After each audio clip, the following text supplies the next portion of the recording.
Assalamualaikum warahmatullahi wabarakatuh. Saya Afidatul Aini dengan NIM 1945. Saya di sini akan mengerjakan tugas teknologi dan media pembelajaran. Pengertian puisi. Puisi merupakan salah satu bentuk karya sastra yang bersifat imajinatif yang lahir dari perasaan menyair dan diungkapkan secara berbeda-beda oleh masing-masing penyairannya. Demikian hal dengan membaca puisi. Membaca puisi juga mempunyai cara pandangan berbeda terhadap puisi yang mereka baca dan biasanya menyimpulkan makna puisi sesuai dengan cara pikir mereka. Puisi adalah bentuk kesusastraan yang mengungkapkan pikiran dan perasaan penyair secara imajinatif dan disusun dengan mengkonsentrasikan bahasa, yakni mengkonsentrasikan struktur fisik dan struktur batinnya. Puisi adalah karya sastra yang menggunakan kata-kata yang indah dan kaya makna. Menyatakan bahwa puisi adalah ekspektasi bahasa yang kaya dan penuh daya pikat.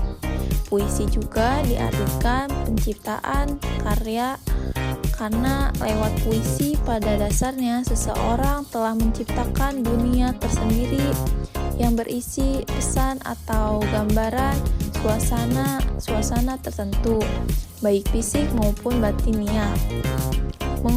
Mengungkapkan puisi merupakan gagasan yang dibentuk dengan susunan, penggagasan, dan gambaran semua materi dan bagian-bagian yang menjadi kompetensinya. Nah, dari unsur puisi, unsur intrinsik puisi terdiri dari unsur fisik dan batin. Unsur fisik yakni merupakan diksi, mengimajian, kata konkret, majas, dan tipografi puisi. Puisi anak-anak adalah sosok pribadi yang sangat unik. Pada umumnya, anak-anak selalu suka bermain dan hampir semua kegiatan adalah bermain. Dan puisi anak, karakteristik puisi anak ada 3, yaitu puisi anak baik dalam bahasa maupun makna yang diungkapkan masih polos, lugas, dan dalam puisi anak, baik apa yang diungkapkan maupun seleksi bahasa yang dipilih, misalnya yang menyangkut penggunaan ungkapan dan citraan, mencerminkan perasaan dan pengalaman anak, dan itu semua yang menurut ukuran orang dewasa adalah tergolong sederhana. Dan puisi anak juga tunduk pada bentuk konvensi penulisan puisi yang biasa disebut tipografi, yakni ditulis dalam larik-larik yang pendek, sudah berganti baris walau belum penuh sampai ke margin kanan, dan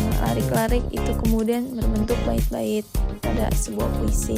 Nah, adapun tema merupakan unsur yang membangun puisi dari dalam, yang merupakan langkah awal penyair untuk mengembangkan karyanya.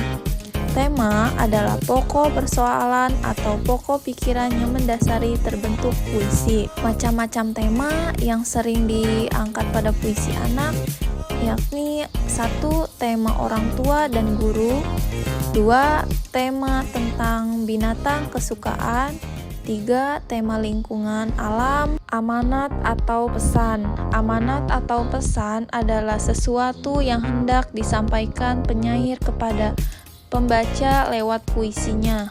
Amanat berada di balik kata-kata yang disusun dan di balik tema yang diungkapkan. Penghayatan terhadap amanat sebuah puisi tidak secara objektif tetapi secara subjektif, artinya berdasarkan interpretasi pembacaan. Adapun diksi berhubungan dengan pemilihan kata yang bermakna tepat dan selaras yang menggunakannya. cocok dengan pokok pembicaraan, peristiwa, dan halayak pembacaannya. Dari uraian di atas, tepat diartikan diksi adalah ketepatan pemilihan dan menggunakan kata. Dan adapun pembelajaran bahasa dan sastra bahasa Indonesia di sekolah dasar. Standar kompetensi mata pembelajaran bahasa Indonesia dan sastra Indonesia merupakan kualifikasi kemampuan minimal peserta didik dan yang menggambarkan penguasaan pengetahuan, keterampilan bahasa, dan sikap positif terhadap bahasa dan sastra Indonesia. Mata pembelajaran bahasa Indonesia berdasarkan kurikulum tingkat satuan pendidikan. Nah, puisi merupakan karya sastra yang menggunakan kata-kata indah dan kaya makna. Karya sastra yang singkat, padat, dan menggunakan bahasa yang indah. Singkat karena diungkapkan tidak panjang lebar seperti prosa padat. Maksudnya, puisi digarap dengan pilihan kata yang menggunakan kekuatan rasa dan makna, yakni dengan memilih kata yang mempunyai majas, lambang, rima, sajak, dan ungkapan yang menarik. Jadi puisi berbeda dengan bahasa keseharian. Unsur puisi unsur-unsur puisi antara lain tema, yaitu pokok persoalan yang akan diungkapkan oleh penyair. Tema ini tersirat dalam keseluruhan isi puisi. Rasa, yaitu sikap penyair terhadap pokok persoalan yang termasuk di dalam puisi. Adapun nada yaitu sikap penyair terhadap pembacaannya. Nada berkaitan erat dengan tema dan rasa. Hal ini ditunjukkan dengan adanya sikap Melayu, mengadu, mengkritik, dan bagaimana amanat, yaitu pesan yang ingin disampaikan penyair dalam puisi itu. Jenis-jenis puisi, ada jenis-jenis puisi berdasarkan bentuknya. Puisi yang terkait aturan-aturan bait dan baris, antara lain pantun, syair, dan soneta. Dikenal juga puisi yang berbentuk distikan, terjina, kuatren, puit, sektet, septima, dan oktav. Puisi bebas yaitu puisi yang tidak terkait oleh aturan-aturan bait, baris maupun rima. Contohnya puisi karangan syair Anwar Taufik Ismail. Nah, jenis-jenis puisi berdasarkan zaman. Puisi lama adalah puisi yang merupakan peninggalan sastra Melayu lama. Puisi lama terdiri atas puisi asil dan puisi pengaruh asing. Contoh puisi asli masyarakat Melayu adalah pantun, dan contoh puisi asing mengaruh bahasa Arab adalah syair yang termasuk puisi lama. Pantun-pantun merupakan salah satu jenis karya sastra lama yang berbentuk puisi.